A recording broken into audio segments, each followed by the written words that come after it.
for the position you're seeking? One, I will actually read the legislation and then communicate it to all the community to see what's going on and how it will impact you.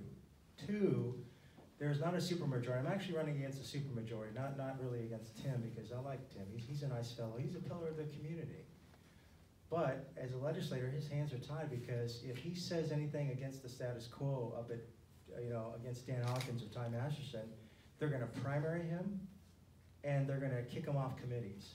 So he doesn't really have a choice. Or he does have a choice, but I think he could come out of this a hero and do the right thing. I will answer to the constituents and the constituents only. If I take off the governor, so be it. I've been in the Army 30 years. I've had my rear end chewed a few times. I think I can take it. But I will do what's right for the community first and foremost, not for what any person who's telling me what to do. And on the other hand, I will work as a team member with those folks who are willing to work on behalf of the citizens and constituents. Richard Takani, please.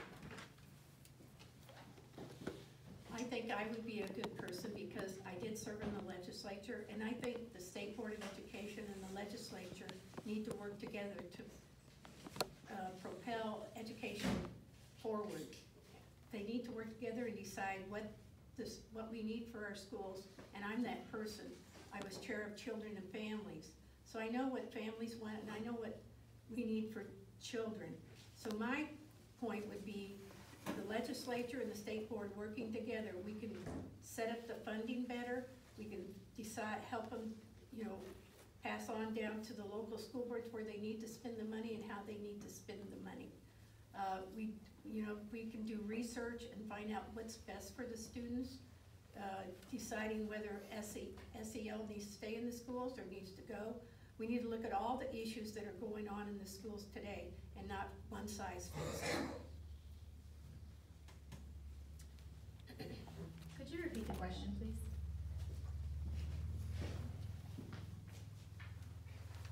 What makes you the most qualified candidate for this position to provide leadership? All right. With my 20 years of excellence in education, I believe that as a former educator and administrator who has recently spent time serving in Kansas public schools and as a member of the local communities, I know what is needed firsthand and the challenges that our teachers are currently facing. Our schools, in this district, you value, Tonganoxie, you value your public schools, and we know that. From the bond issues that you've passed to the way that you treat your teachers as subject matter experts, I know that that is important to you. And as a future member of the State Board of Education, if elected, I want to make sure that we are listening to you, our constituents, and our teachers. I want to make sure that we are doing everything that we can on behalf of our students to make sure that they have equitable access to a quality education regardless of their zip code or background. And I want to make sure that I am listening to teachers and doing everything that I can, because we know that our teachers are struggling right now, and we need to do everything that we can to ensure we're listening to them so that we keep good teachers here in Kansas. Okay. Everyone? Thank you. As a sitting senator, once you have 4 years under your belt, you kind of understand how things go in Topeka. But even prior to that, I did a lot of testifying in Washington, D.C. and testified in Topeka. Worked closely with Representative Jubb and Representative then Gregory, now Mashburn. And we worked on healthcare policy together, etc. So not only having been a concerned citizen like you and gone up and testified, but also just having already served in the office. I just want to address a couple of things that were said, and that is Ty Masterson is the Senate President. Never once has anybody come to me and told me how to vote. They know it wouldn't work anyway, but they just don't do that. They may say, what are you thinking on this particular bill? And finally, all you have to do is look at a wonderful Democrat Representative Robertson that passed recently, and how he was ostracized by his party because he didn't vote with them. Oh, I think if Ty Masterson and Dan Hawkins switched on Medicaid expansion, we would be hearing a different story right now, but that's not the case. Also, I've worked at the Department of Defense level. I don't know if you remember when the Walter Reed crisis happened and we failed our soldiers and service members and their families. So I was called in for help with the planning on that. And we had to talk with congressional staffers. Senate got involved, everyone got involved, and luckily we were able to turn that around and regain confidence in the Army medicine system. But most importantly, what I saw were true heroes with no limbs who had devastating injuries, and their will and their positivity were incredibly inspiring, and that's what I take. And I know everyone here is hardworking. You inspire me when I knock on your door, so again, that's what I'm fighting for, this American will and this American dream. Thank you. Okay. Richard, you hand the mic to Connie, please. Okay, the next question is, and this is pertaining to all offices. Voucher bills have passed the legislature in recent years. They have been vetoed and haven't become law. These bills provide tax dollars to private and home schools with no accountability, whereas public schools have countless accountability points. If elected, would you support voucher legislation with no accountability? Well, first of all, I have to ask why people even want vouchers. Why are parents asking for that? So number one, no, I will not support a voucher system. First of all, the private schools don't want it, and the homeschoolers don't want it. The main reason is they don't want the government in there telling them what they can teach and what they cannot teach, okay? So I'm not for that, so I don't need to explain it any further. I would probably not support that, and I won't support it. You know, but we just need to work harder to make our public schools better so people are flocking to go to our public schools.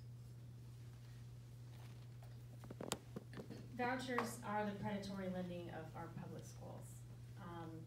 They are not acceptable because they take, like you said, the public school dollars, and they take that to private schools, and they use that money that is taxpayer-based in our private schools where taxpayers have no oversight and where students are not held to the same accountability and standards.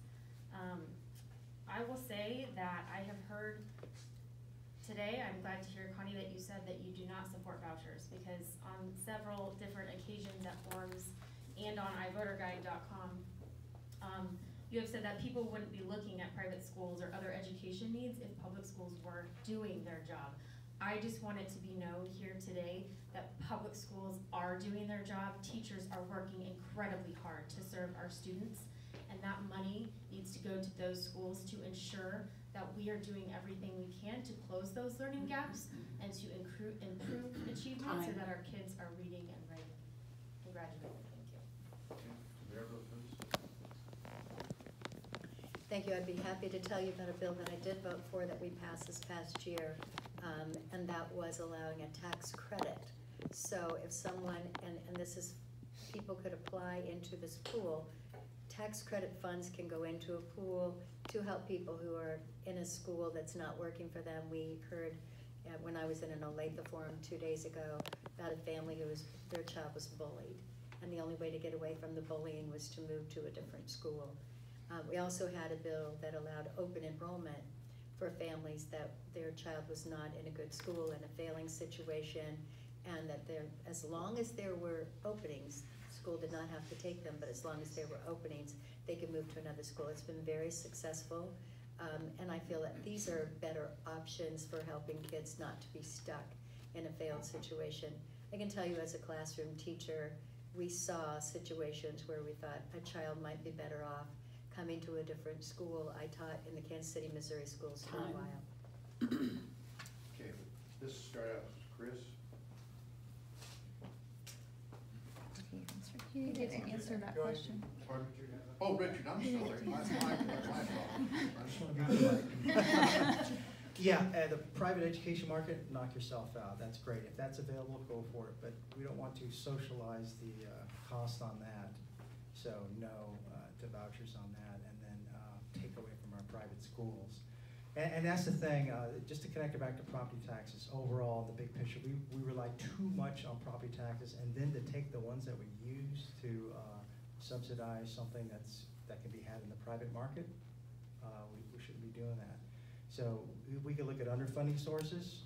I'm not gonna be totally absolute about it. We can look at creative funding for education, period. Okay, I apologize. Now, this one.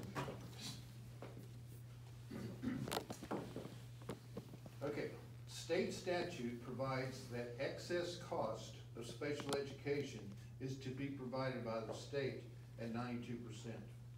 The last time the state met the 92% was 2011, 13 years ago. The governor has put in her budget to meet the 92% over a 5-year period.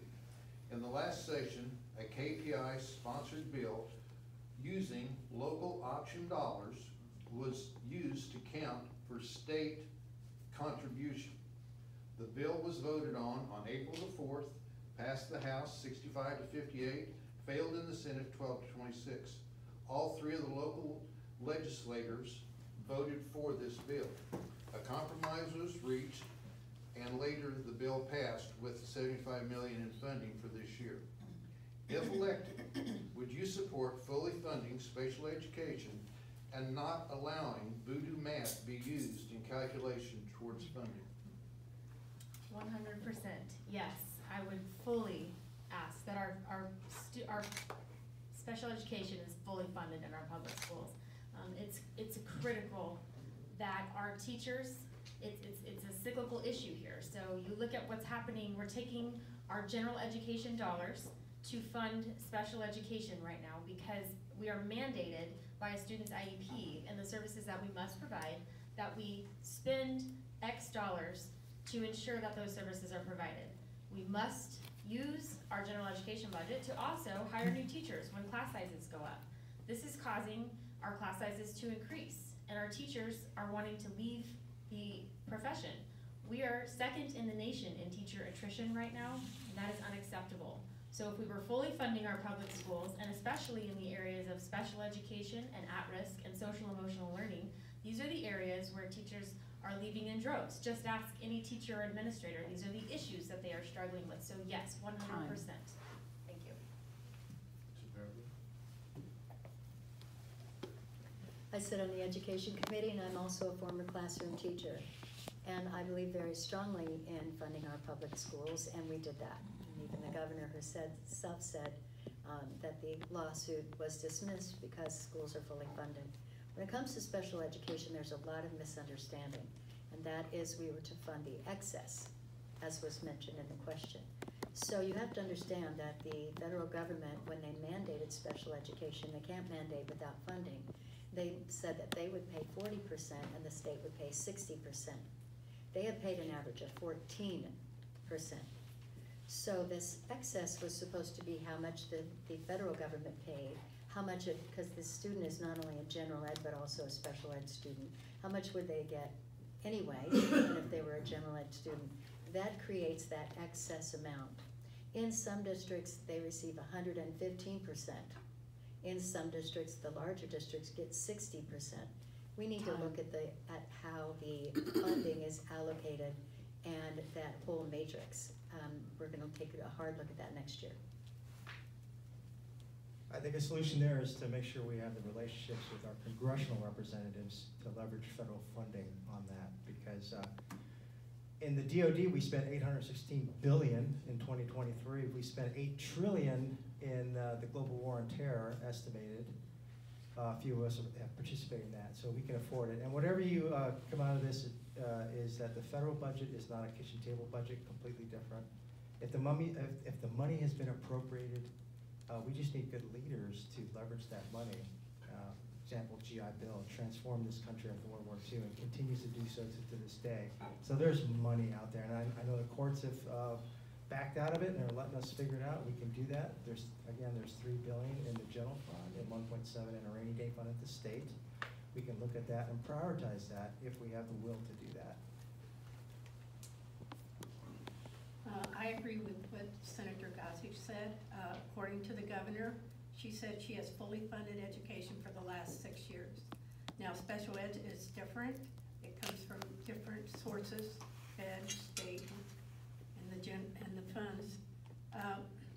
I think, but they have done 2 studies on special ed, and they've looked at those studies, and I think the best thing to do is continue to look at those studies and figure out how to fund it. Because if it's not equal across the state, then that's not fair to schools that have to put in more money. So I agree with what Senator Gossett said. Okay, Chris has answered that question, so this goes back to Senator Gossett. Okay, this has to do with cell phones in schools. Now, the legislature this past session in the House, they heard a bill to require that not allow cell phones in schools. So for the legislators, would you support legislation to ban cell phones in schools? For the state school board members, would you support a policy to ban cell phones in schools? As you said, that was in the House. There are many things that come up in the House that never quite make it over to the Senate and vice versa.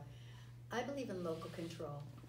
So there are duly elected school board members, and there are the principal of the buildings, the superintendent, and the school board members can make those decisions. That's not something that we legislators at the top should force our opinions on that. Do I think they shouldn't allow kids to have cell phones? Of course, as a classroom teacher, I can't imagine how distracting that is, but that's not our place in the legislators, as a legislator, to determine. Completely agree with Senator Gossett.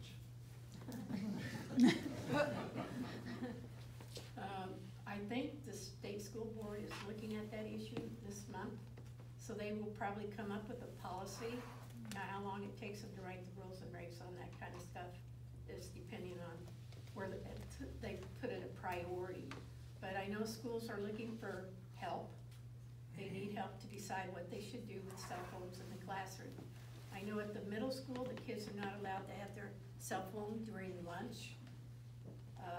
So they can sit there and eat their lunch and not be texting and doing other things. So there are schools, and I think Olathe did something about cell phones in schools. So there are schools are looking at that, and they're making their own decisions.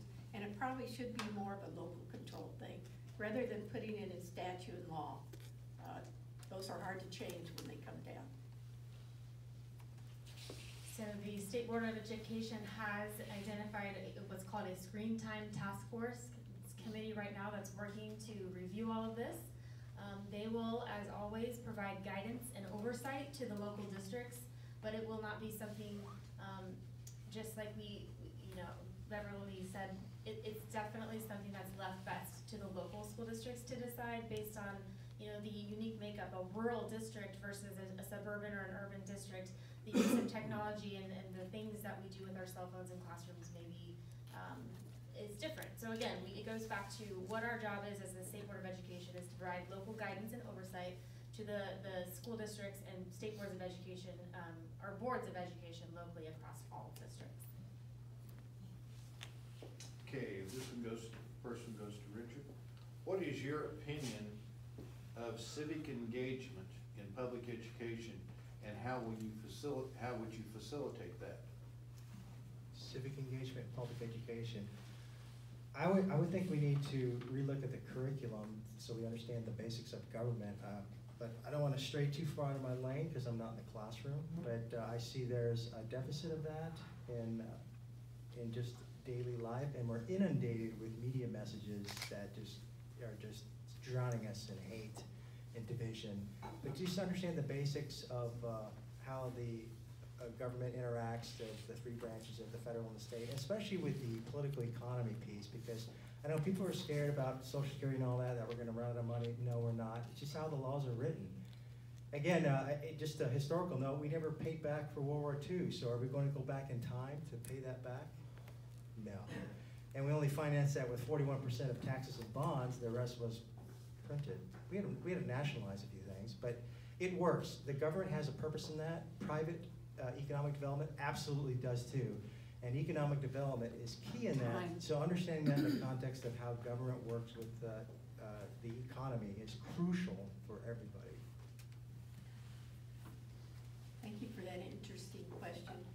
Civics was always taught in schools when I went to school. I know that's last century. But I think it's very important for students to learn about their government, how it works, what responsibility they have when they become of age to vote, what they need to look at, what they can do in their community, get involved in their community.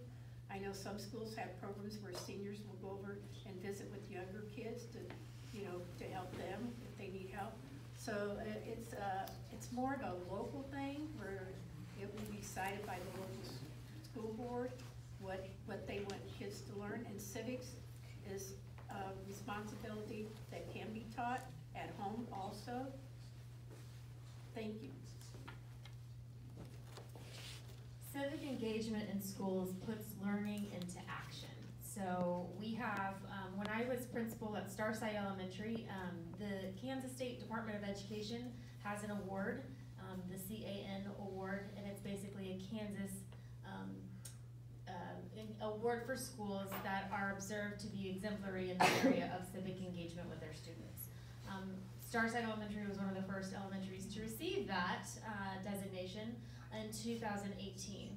So what that looks like is students going out into the community and doing service projects, working inside of the schools, teaching each other, mentorship programs, as was mentioned by Connie. And then finally in high school, they have graduation requirements or these post-secondary assessment measures that students can choose from a menu of options, but basically it shows from the root all the way in pre-K up to high school that we are graduating our students with skills that will help serve them well in the environment and in the real world, and not just the academic skills, but the life skills. Thank you.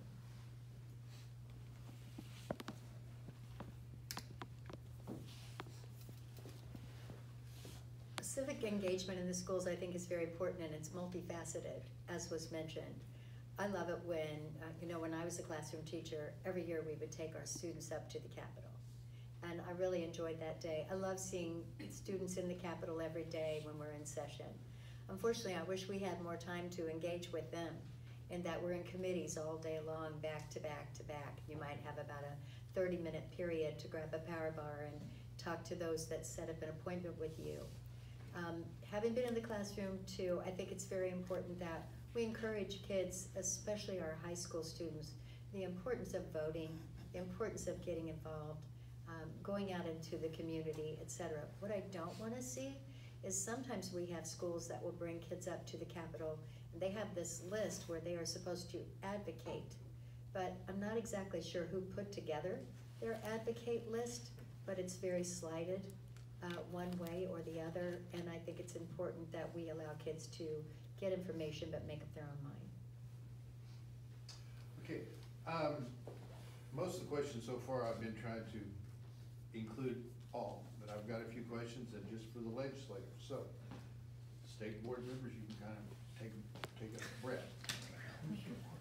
Medicaid expansion, this card talks about, it's supported by many people in Kansas. Do you support Medicaid expansion? And if you don't, what is your plan to help those people who are being left out? Well, 1 minute. First of all, Medicaid currently is the low-income families, children, pregnant women, seniors, and the disabled. They have a hard enough time trying to find a doctor that will accept Medicaid. If we do what 40 other states have done and expand Medicaid, many of them are trying to unexpand. You don't unexpand a government program. Once it's expanded, it's expanded. The people that would be in that population are seniors, individuals that are, most of who are single. It does not include children, by the way. No children are included in the Medicaid expansion population. 65,000 of those already have private insurance through the ACA. They can get a policy that's 0 premium, 0 to go to a doctor, $5 for a specialist, no cost for generic drugs. If they would at least work the poverty level, there is a work requirement in the ACA.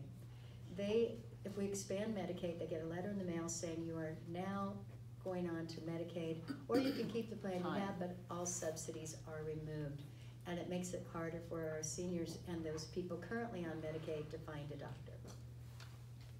I would absolutely support Medicaid expansion. I'm a living example of what government financed healthcare can do. I would not be here sitting doing this, and nor many of you. It's functionally similar. It can be taken away as well too.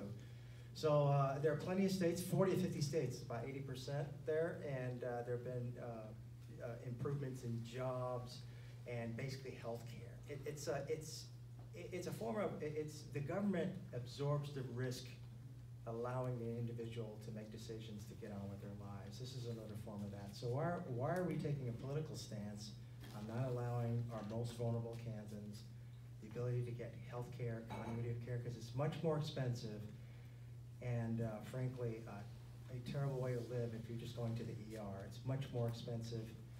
It doesn't provide care. It's something that we can do for others that have been given to us as well, and we can't afford it. But I've got studies here if you want to show them, or to show you about the economic benefits as well as the mere health benefits in the larger picture. Okay, here's another legislative question, so I think, Richard, you would answer this question.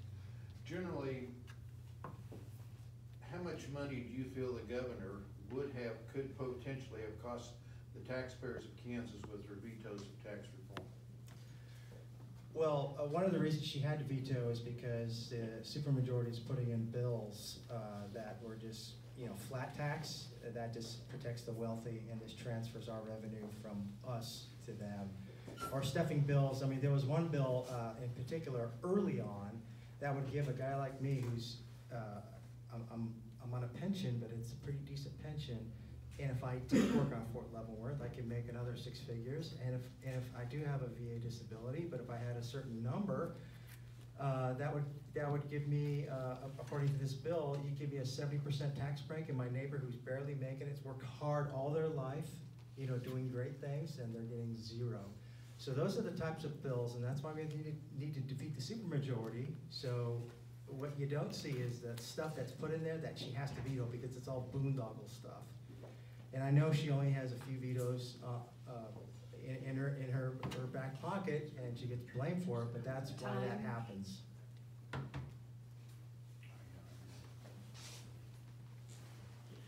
Actually, she vetoed 7 times the tax bill that we put forth, and I can tell you that several of those were 100% in the House and 100% in the Senate, yet the government vetoed it. The governor vetoed it. And there were no boondoggles. I'm sorry to disagree. I know what was exactly in there. And the states that have a flat tax have much better tax base, and it's better for those at the low income because we've raised the number of people in the state of Kansas that don't pay taxes at all. And if you're considering the wealthy, then I guess $31,000 a year is considered wealthy because everybody's tax would be the same in that bracket. This has been studied across the country and was very effective, but in order for us to finally come back, and the governor called us back for a special session and come together on something that she would sign, we had to go to a 2-tiered system. We also cut back on your property taxes because we had 100,000 would be exempt, and she had it cut back down to 75,000 exempt from property tax. Okay, another legislative question. Abortions seem to be running rampant across Kansas, even up to birth. What is your position on this growing concern of abortion up to birth?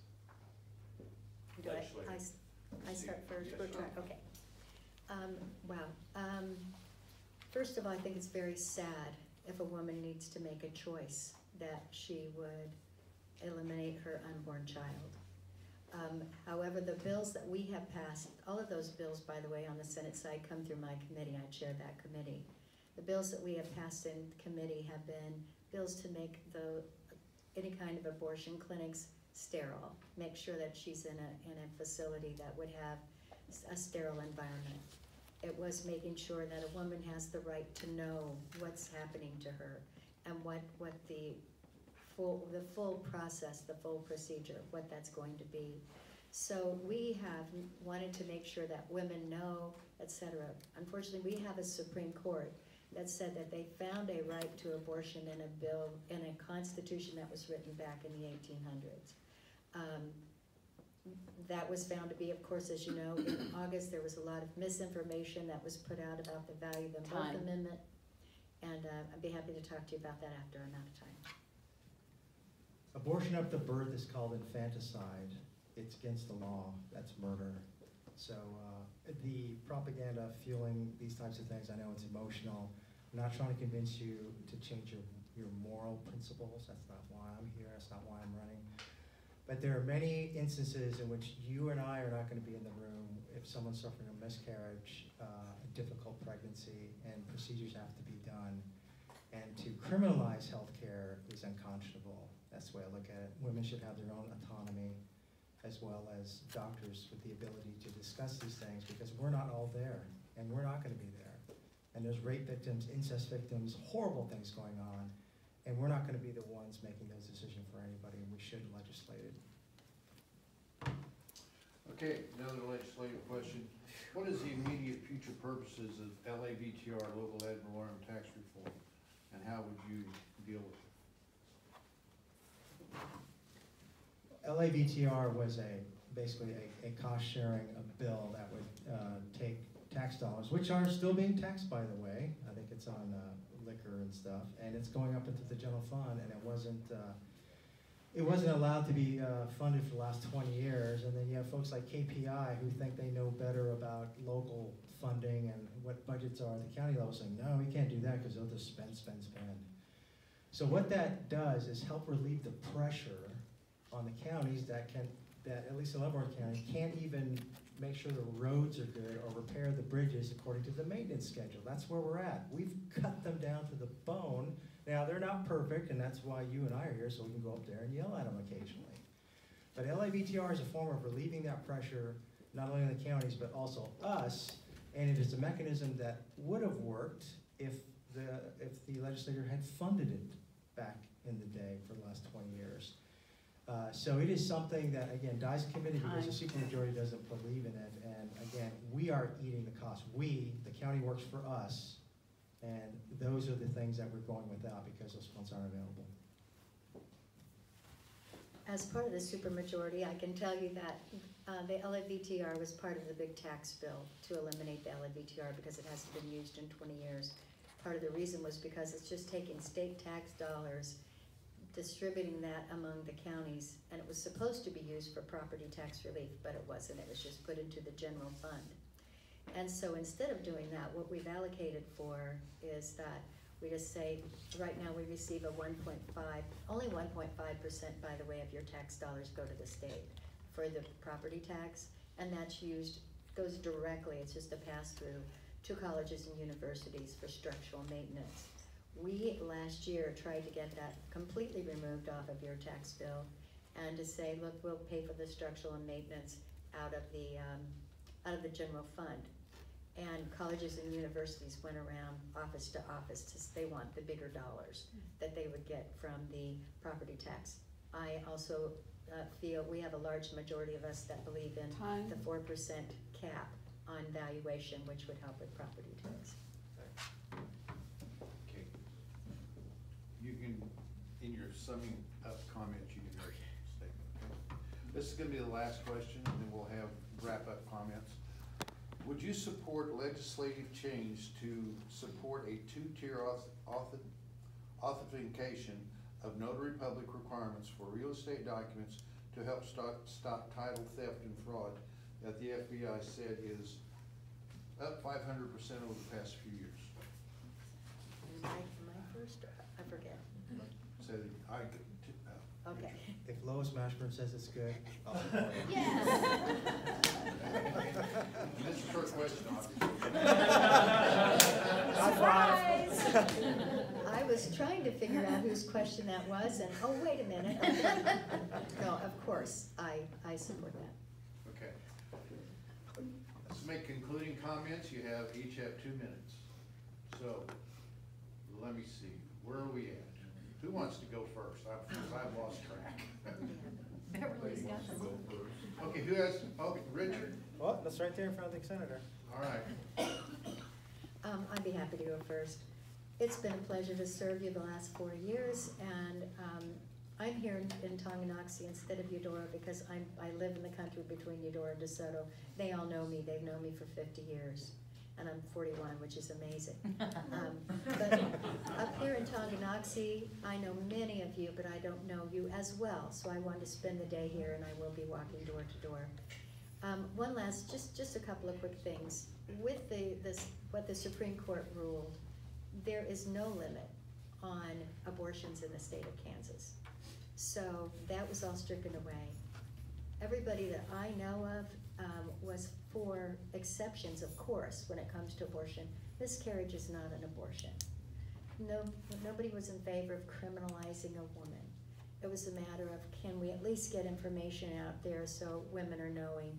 We have so many women who come and testify in my committee about the fact that they weren't quite sure. They weren't told everything that was going to happen to them.